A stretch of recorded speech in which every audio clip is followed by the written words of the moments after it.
So today I am going to discuss about the topic that is gene therapy. So in my last lecture we have discussed about the viral vectors. So to bring the relationship between viral vector and gene therapy under this course of virology. So in gene therapy, viral vectors are used for the delivery of therapeutic genes. And for gene therapy to be successful, an appropriate amount of a therapeutic gene must be delivered into the target tissue without substantial toxicity. Each viral vector system that is characterized by an inherent set of properties that affect its suitability for specific gene therapy applications.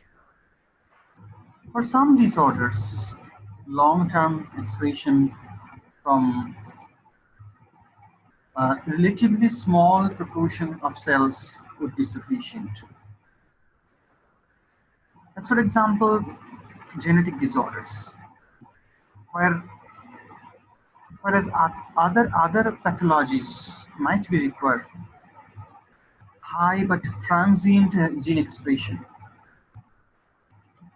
So gene therapy is designed to interfere with the viral infections process uh, or inhibit the growth of cancer cells by reconstitution of inactivated tumor suppressor genes may require gene transfer into a large fraction of the abnormal cells. Gene transfer strategies based on the delivery of tumor-specific toxins or the conversion of prodrugs into toxins may be facilitated by a process referred to as the bystander effect. And this allows either the gene product or the converted prodrug to transport between cells such that therapeutic efficacy may be achieved even when targeting only a fraction of the cells within a tumor.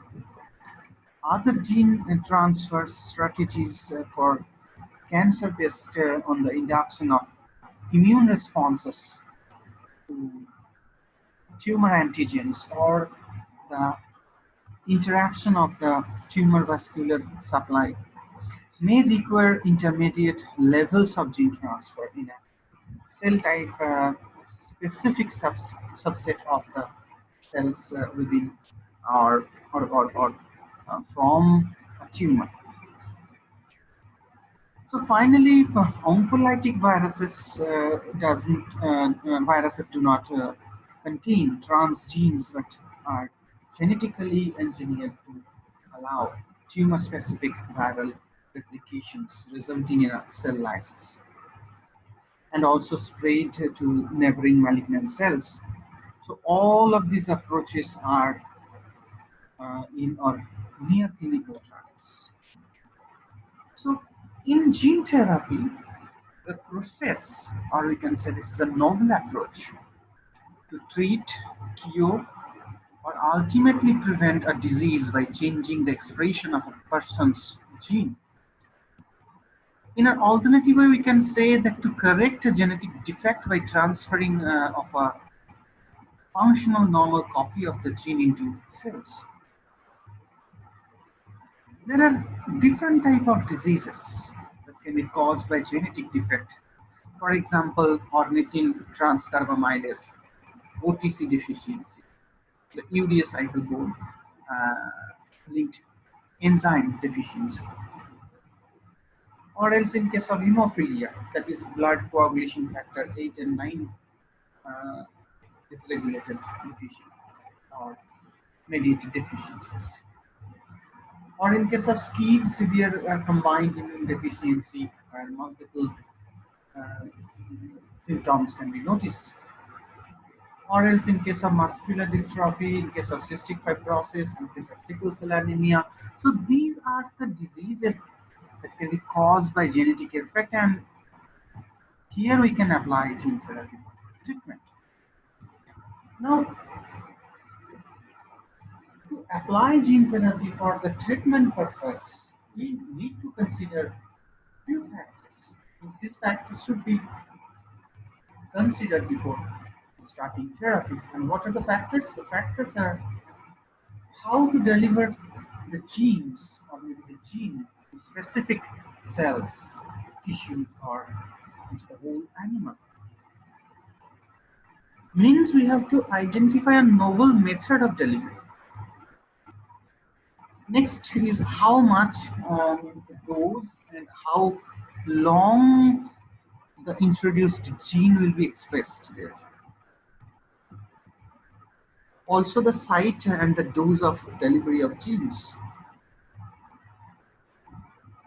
Next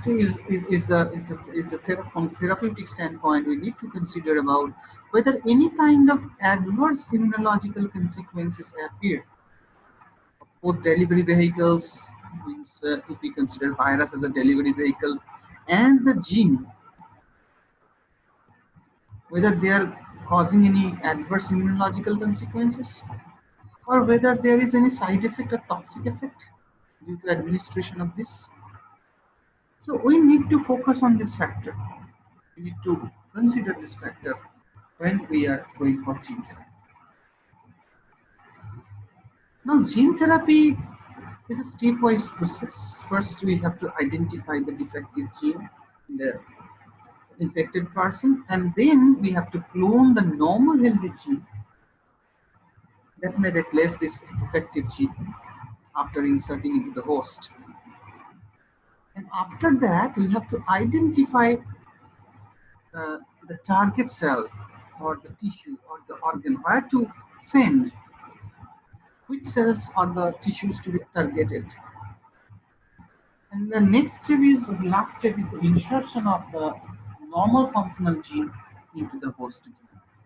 So these are the four different steps of gene therapy.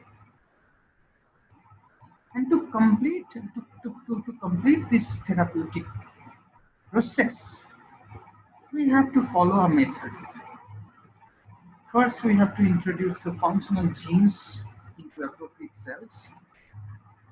The transfer genes, which is known as the transgene, encodes and produces, means express there, encodes and produces proteins there. And the encoded proteins will correct the disorders. So these encoded proteins are coming from the transgene. They will now correct the disorder, genetic defect. So to carry on this process, we need to follow three different steps. First, we have to transfection of the packaging cell line. For this purpose, if we are using viral vector, we need to produce a replication defective virus. And this will only accomplish when packaging cells are transfected with a plasmid that express all of the viral proteins necessary to generate this particle. Along with that, the nucleic acid sequence of interest that will be packed within them for the delivery. In case of a retrovirus, so if we are using retroviral vectors, so these vectors produce replication defective or self-inactivating particles. So these particles will allow for delivery of the desired sequence without continued viral replication in the target cells. So this is the first step. The second step is the virus collection. Now the packaging cells that produces infectious particle whose genome only encodes sequence from the transfer plasmid which can be used to transduce the target cells, and the highest concentration of virus that can only be achieved after 48 hours to 72 hours of incubation. And to collect the virus, to remove the supernatant from the packaging cell line, and the purified virus containing the desired gene can be stored at minus 80 degrees centigrade for future use. The third step is transduction into target cells.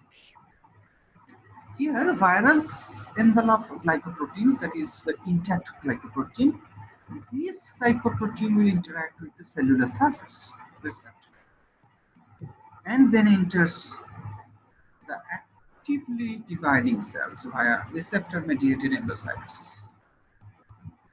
The viral double-stranded DNA of retroviruses is not capable of passing through the nuclear pore and requires breakdown of the nuclear membrane during mitosis for integration into nucleic acid. Then the viral genome will enter the nucleus and desired gene sequence is integrated into the host genome through the activity of the restriction endonucleases along with the integrases, while the other portion of the viral genome is self-inactivated and replication defective.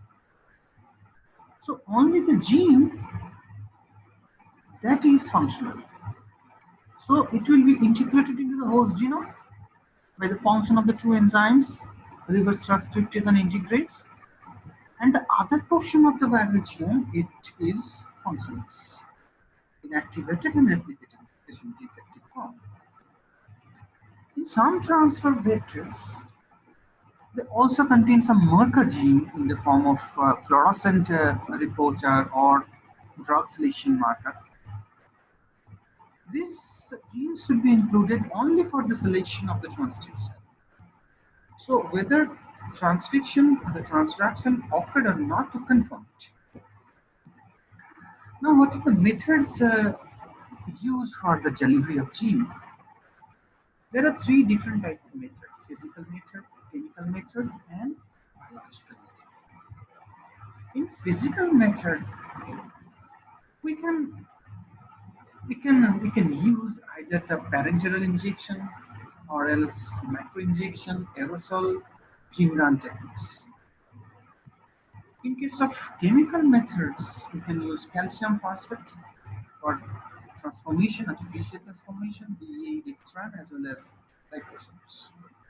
Mostly the cationic lipids should be used for the preparation of liposomes. Third one is the biological method. Here we are using the viral vectors, retroviral vector, adenoviral vector, herpes simplex viral vectors like that. So there are two types of gene therapy. So when we are targeting the cells, so which cells to target for a particular type of genetic defect, that should be considered first. So there are two types of cells to be targeted, and the therapy will be named upon that when we are targeting the somatic cells, we can say this is somatic cell therapy, or when we are targeting the germline cell, we will say that this is germline therapy. So in case of somatic cell therapy, it affects only the target cells in the patient and is not passed to the future generations. So the progeny will not get this, because the somatic cells, they are short-lived, they have a predetermined lifetime. The cells of most tissues ultimately die and are replaced by the new cells. So transporting the gene to the target cells or the tissue is very problematic. So appropriate and acceptable for many disorders like cystic fibrosis, muscular dystrophy, cancer, and certain infectious diseases. The other technique is, the other therapy is germline therapy.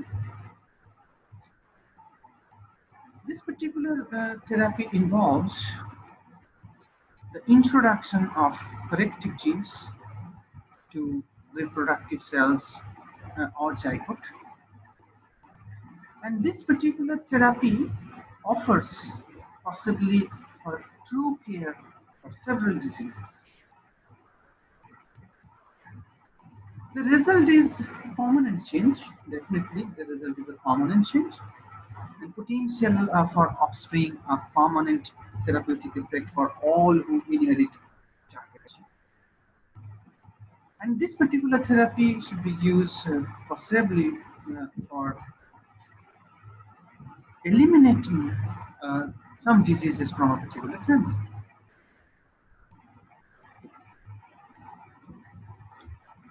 Next are the methods to be used for gene delivery. So here the carrier particles are of two types. One is the viral vector, adenoviral vector, retroviral vector, lentiviral vector, adeno-associated viral vector, then herpes simplex viral vector, like that. And some non-viral vector can also be used in the form of naked DNA. So simple plasmid DNA in the form of injection can be used, or we can use liposomes, mostly prepared by cationic lipids. And the advantage of using liposome is that mixed gene can be introduced here. Mixed gene can be incorporated here. The other two processes are ex vivo and in vivo techniques. So retroviral vectors, they have some advantage. Mostly retroviral vectors are widely acceptable only because they have some independent replication.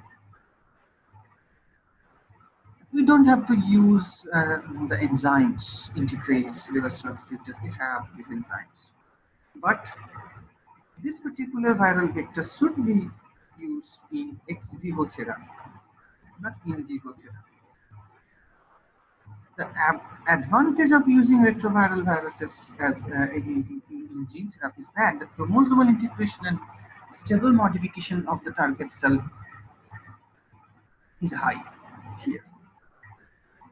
But the advantages are they have uncontrolled integration, may be oncogenic, and cannot infect the non-dividing cells. So these are the drawbacks of using retroviral vectors in gene therapy. Other viral vector is adenoviral vector. So this is the second most commonly used delivery system in gene therapy. And these viruses can be produced at high titers in cultures, and they have some advantages like they can infect the non-dividing cells. Thus, they are suitable for gene therapy of diseases like cystic fibrosis and in DMD disease, cystic fibrosis disease, and in DMD diseases. So it's a muscular dystrophy, which is known as Duchenne muscular dystrophy or Duchenne syndrome. You can use this. The second advantage is that they are non-integral, non-integration into chromosome. So this phenomenon, this property of adenoviral vector avoids the risk of uncontrolled integration. And also they are very much efficient in gene transfer. They can carry on large DNA sequence. But the disadvantage is that they are very they have transient expression of gene, and also they provoke immune response. The third form is the liposomes. So here the lipids bilayer surrounding an aqueous vesicle. So it can be introduced foreign DNA into the target cell for a delivery vector or a carrier we can use like ozone. Advantages is that the component is non-toxic, no side effect, safer when compared to viral vector, no chance of contamination, no chance of infection. And also they can carry large DNA molecule, multiple DNA molecules or multiple genes. But disadvantage is that they are inefficient also, and also transient expression. So these are the two biggest drawbacks of using liposomes as vector in gene therapy. Next, I'm coming to ex vivo approach. So here the target cells are removed first. The target cells are removed from the patient body and then grown into in vitro. Then the gene of the normal gene that should be introduced into cultured defective cells, and these cells are then reintroduced into some individual. So when we are culturing the defective cells with the normal gene, here the viral vector will infect the defective cell and will transfer the normal gene and replacing the defective gene, and then the grown cell will be reintroduced into the same individual, same infected person. Here, fibroblast cell, hematopoietic stem cells are reintroduced into the infected person, and the infected person may be cured. So, ex vivo means we are not doing any change within the host, within the infected person. All the changes have been made in vitro, outside the human host. That is why the therapy is known as ex vivo gene therapy. The other therapy, that is in vivo approach, which is also known as direct gene transfer. Here we are directly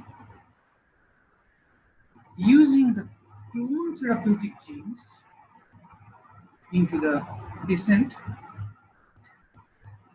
directly to the affected tissues without removing the cells from the body, and specially designed vehicles we need to deliver to better to say to target the defected cells only. So diseases in brain, lungs can be treated, and either parenterally or using holistic gene done, or by using a vector plasmid, we can introduce this normal gene to replace the defective gene. So here the transformation of the defective cell to a normal cell, or replacement of the defective gene from the infected cell to a with a normal gene, uh, is carried out within the host, within the infected person. That is why this therapy is known as in vivo. Some results of gene therapy. So far we have got some encouraging data in adenosine deaminase deficiency. So first attempt of gene therapy was made. Then a severe combined immune deficiency in case of SCID, and their hemophilia or A or hemophilia B. Ex vivo method using fibroblast has already taken place. In case of DMD disease, or else in case of uh, Duchenne muscular dystrophy or Duchenne syndrome, successfully the gene therapy was successful in mice, but the human trial quickly started. And in case of cystic fibrosis, that is a life-threatening disease, so in vivo trial with transmembrane conductance regulator has already been uh, carried out. Now there are some risks in gene therapy because there are so many steps, and we have to use this process very carefully because this process may develop adverse reaction, toxic reactions due to introduction of the new viral genes. or maybe introduction of the virus particle. And also it can activate the proto-oncogene leading to formation of oncogene or maybe the tumor suppressor gene. So cancer progression may also develop, and introduction of a mutation to the next generation may also have. So this is all about today about gene therapy.